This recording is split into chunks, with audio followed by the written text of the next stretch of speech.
But yeah, some people ask me like, oh, well, what happened this last relapse? And how much did you drink? And I mean, I'd like to tell you guys exactly like the details on what happened, but to be honest with you, I can't even really remember. If that tells you how bad the relapse was, 95% of it is just a total blackout. Just a total blackout. I could sit here and tell you a million excuses and different reasons on why I drank, but I'm not going to. It's kind of like the counselor said, and we've talked about on this channel, but the counselor was 100% right, and I've heard this before, but we can find any reason to drink. We can use anything as an excuse to drink. It doesn't, it's a good day, all right, I'm gonna drink. It's a horrible day, okay, I'm gonna drink. Something good happened, I'm gonna drink. Something bad happened, I'm gonna drink. I'm bored, I'm gonna drink. I'm totally not bored, I'm having a great time, well, I better have a drink. I mean, we can find any reason and excuse to drink. So I'm not gonna sit here and tell you all the different woes and all that type of stuff. I just don't think that it's necessary for this video. But it started that night that, I poured the beers out in that video, thinking that, oh, look at me, I'm pouring these beers out, I'm doing this great thing, I got this. I shouldn't have bought them in the first place. That's the reality of it. I shouldn't have bought them in the first place. Even though I poured those beers out, that triggered something inside of me. It did. It triggered something inside of me that day. I ended up uploading that video. I kind of felt good about it, but I still had I had the devil on my neck. I had the devil on my neck, bruh, as Theo Vaughn would say. I had that voice, man. You guys all know the voice telling me, go get liquor. I had the cravings. My cravings were going at full force. I just cannot get it off my mind. And then the delusional thinking starts to set in, where we just start to convince ourselves of, oh, this would be a good reason on why to drink, and this is why I should drink, and this is why I should drink, and all the bullshit was going through my head. And so I told myself, you know what? Fine. I mean, look at me. I poured those 2 beers out today. I clearly have all this willpower. No, I don't. We don't have any willpower when it comes to alcohol, man, or whatever your drug is. We don't have any willpower, especially in the beginning. Maybe later on you can get all sorts of willpower, and that's great, but in the beginning there is no willpower. We can't have that stuff around us. I think, and looking back on it, I think the only reason that I poured those 2 beers out is because I knew that I was gonna go get more. It was just like this self-righteous type of thing for myself of like, wow, look at me, I did this. But all along I was planning to go relapse. And so I decided to myself, you know what, I can control it. I never can control it. I'll never be able to control it. But I convinced myself I'll control it. I'll just get 2 of the double shot Southern Comforts. And yes, guys, I've been asked many times, what was your drink of choice, Slayer? Southern Comfort 100 proof. Yeah. That nasty, strong crap is that's my drink of choice. You know why? Because it messes you up. That's about the only reason. It's absolutely disgusting tasting, but it's 100 proof, man. It will get you drunk. And of course, that's not what I started out drinking. I started out drinking all sorts of different stuff. Started drinking beer in the beginning, but quickly escalated to hard liquor. I've been a hard liquor drinker for most of my drinking career.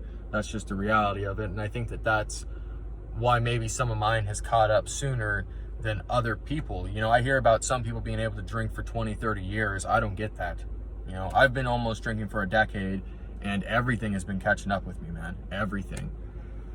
But all of our bodies are different. All of our bodies are different, and it just depends on your body and your genetics and all that crap. But so I convinced myself that I was just gonna get 2 of the double SoCos.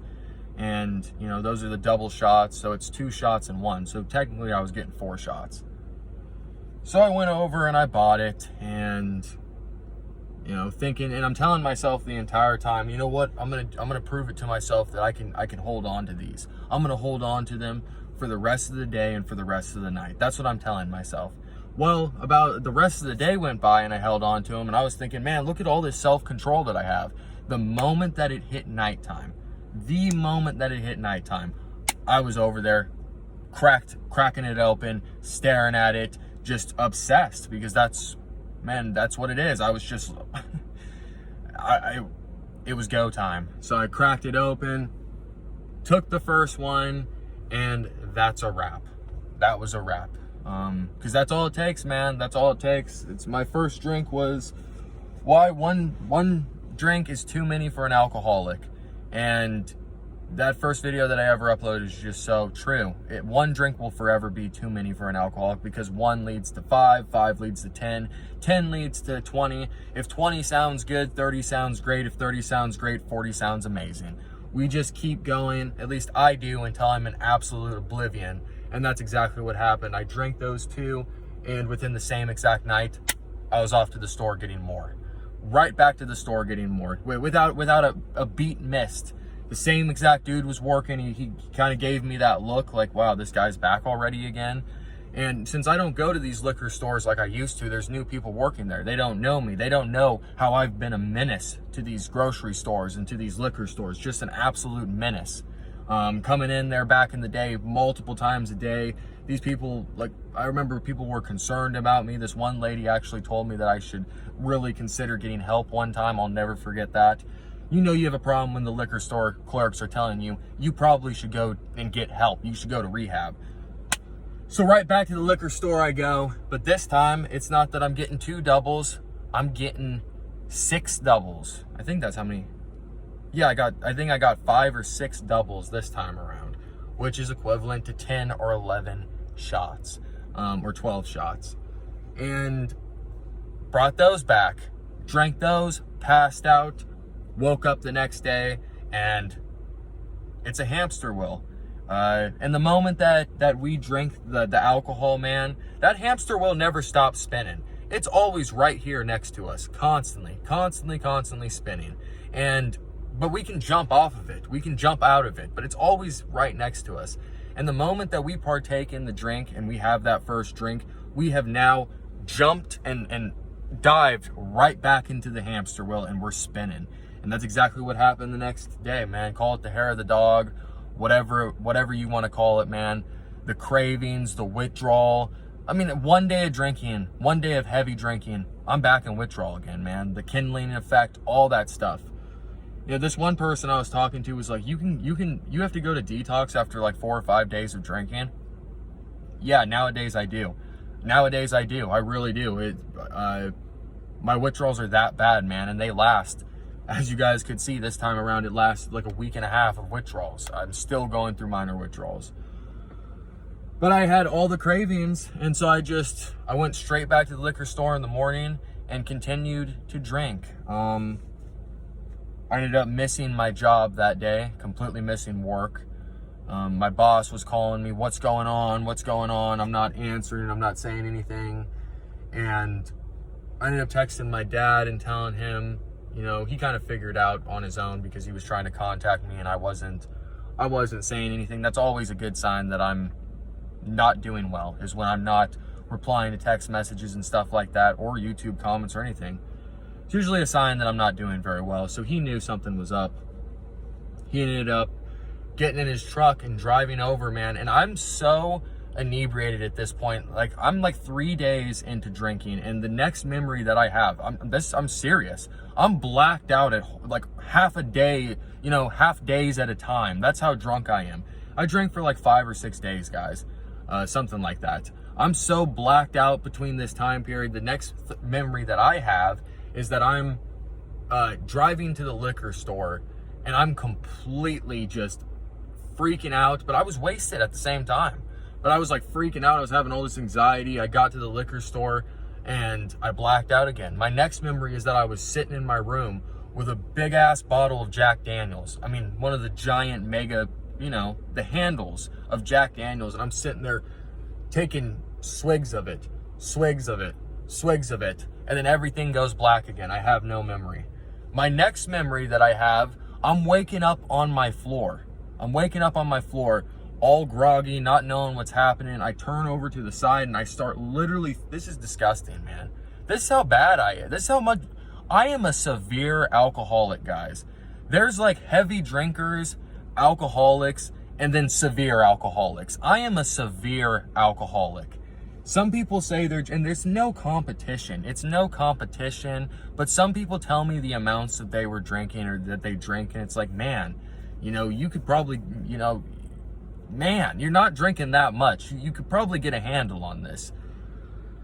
But my next memory is I'm waking up on the floor and I'm throwing up, blacked out again. Then my next memory, I came to, I think it was the next day or that night.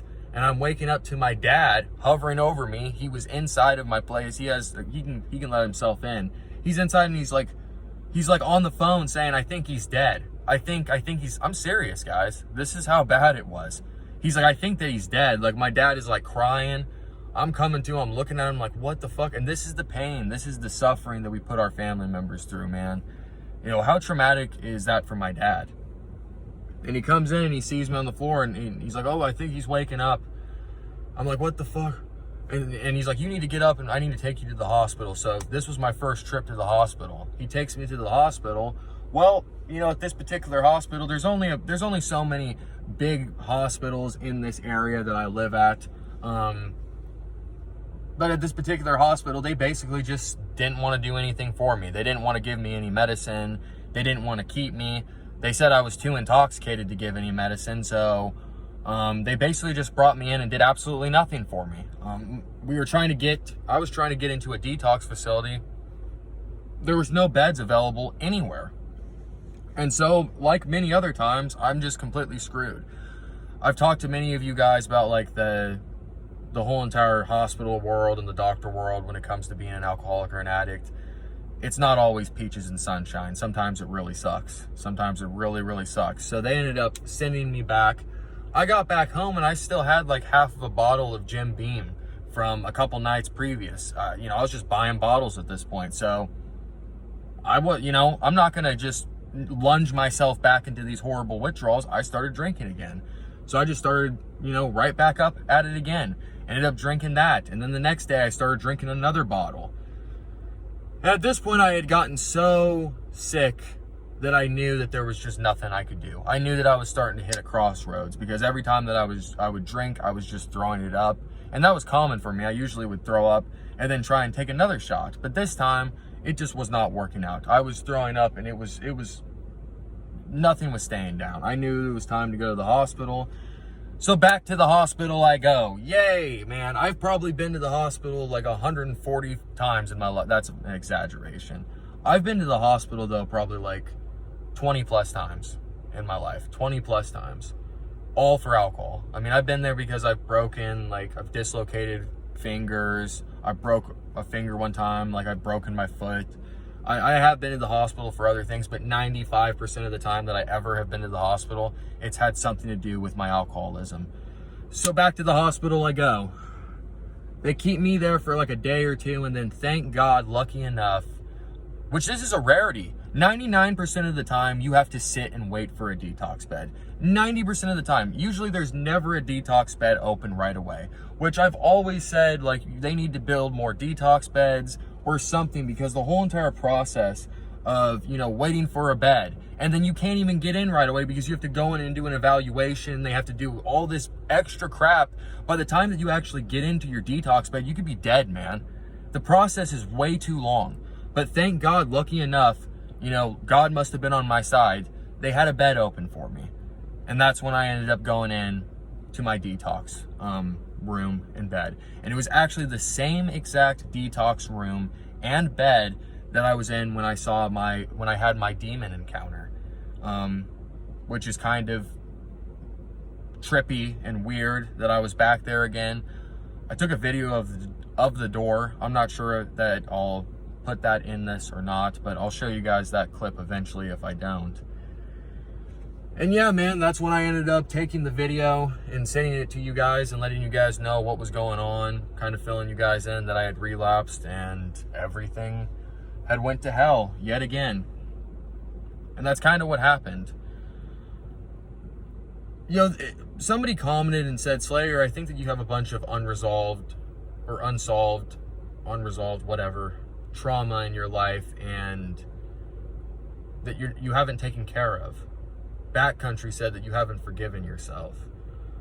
A lot of people were saying that you gotta, dig deep. You gotta think, you know, you really got to do some soul searching. You guys were 100% right. You know, just to be 100% honest with you guys, I come on here and I try to be like this in my every single day too. I try to be positive. I try to keep a positive outlook. But the truth is I'm a broken human being. That's just the honest truth, guys. If I sat here and told you anything else, I'd be a liar. I'm a broken, shattered, recovering alcoholic is what I am. I'm nothing special. I'm no better than anybody else. I have been through a lot of stuff in my life, and no more than anybody else. People have been through way worse than me. Way, way worse. But life is kind of perspective, and I think that issues are kind of perspective. You can only understand what you've been through. And for what I've been through, these last several years have been very traumatic for me, man. Even before that, I had a lot of issues for quite some time that even led me to why I started drinking to begin with. And that's ultimately why I went back to drinking. Not being satisfied, not being happy, not having enough in my life. The things that I know that I need in my life to keep me sober. And it's like I said to you guys before, it really doesn't surprise me that I ended up relapsing, because isolation, depression, anxiety, especially isolation, that's just a very dangerous realm and territory for us addicts to go into. And I was very much isolating right before these last couple relapses, because it's been a couple relapses, you know. I was isolating. I wasn't doing what I was supposed to do. And that's why this time around I'm trying to kind of, you don't want to do too much all at once, because that can overwhelm us. That can actually be a negative. But you do want to keep your mind busy. Idle hands are the devil's workshop or devil's playground, whatever the saying is, and that's 100% true. I believe that 100%. Alcoholism is a progressive disease. I believe that 100%, because every single time that I relapse, especially nowadays, it just keeps getting worse and worse and worse, to the point that, man, I'm going to end up laying in the hospital. I'm going to end up homeless, something. I could very well end up homeless. I could end up, my job is only going to keep me for so long before they say, we can't do this anymore, Slayer. We're going to have to let you go. Moving forward, it is Friday. It's the weekend. I know that this is a hard one for us addicts and alcoholics to stay sober. I've said it before, keeping busy on the weekends with something positive, something other than, drinking and paying attention to all that BS is really what you need on the weekends. I have work that I need to do tonight. I have work that I need to do tomorrow. And I would like to go to an AA meeting sometime this weekend. I've said it before. If I do, I will bring you guys along. I at least need to give AA a try. I kind of feel like with the IOP, since it's going to be 3 days a week, like 5 hours at a time, that is going to be similar to AA, where we're going to be a group of people sitting down, discussing stuff, talking about our problems and our battles with alcoholism and addiction. But that's not a permanent thing. So I want some AA meetings in line for when I'm done with that, so I'm kind of set up with all that stuff. You know what I mean? You guys have been amazing. This video was kind of all over the place. If you guys watched to the end, I love you. I appreciate you. I just wanted to keep you guys updated, give you guys a quick update, let you know exactly what I drank and kind of what happened in the last relapse. I'm going to keep documenting my journey. I'm going to keep giving you guys updates. I have huge plans. That interview with my brother is still going to happen. I want to sit down and interview my mom. I think that you guys would really enjoy sitting down and me doing an interview with my mom. I probably wouldn't show her, but she could be in the background talking. She has a lot of crazy stories about me, man, so I think that I might do that as well. Alcohol is straight demonic. I don't care what anybody says. Become a heavy drinker, become an alcoholic, and it will plunge you not only into the spiritual realm of darkness, but your physical realm as well. A bunch of you guys were commenting about the stuff at the hospitals, and I believe that, man. There's always weird, bizarre, dark, crazy stuff that's not too far behind a relapse. It's just how it is, man. And we don't want anything to do with that. We don't want anything to do with demons and shit, man. They can keep it. I want to say thank you to, you guys. Thank you, God, for another day. Thank you, Jesus, for life. I'm glad that I'm here. I'm feeling better. We're going to keep doing this. I'm going to keep remaining sober. And I'm excited for the future, guys. I'm excited for the future, and I'm feeling strong. I ain't going back. I ain't going back. I mean, I can't say I'm never going to drink again. I just can't. I can't do that. But as of right now, I'm feeling very strong. And I get up, and it's one day at a time. I tell myself in the morning, I'm not going to drink today. When tomorrow comes, I'll deal with it then. And when the next day comes, I get up and I tell myself the same thing. I'm not going to drink today. And I continue to do that. And guess what, guys? It works. So, again, thank you, guys. Please, if you're thinking about getting sober, do it. Come on this journey with me. I will keep you guys updated. And yeah, man, if you watched all this video, I love you. I will be back real soon. Stay safe. Stay sober. I'll see you guys real soon. Peace.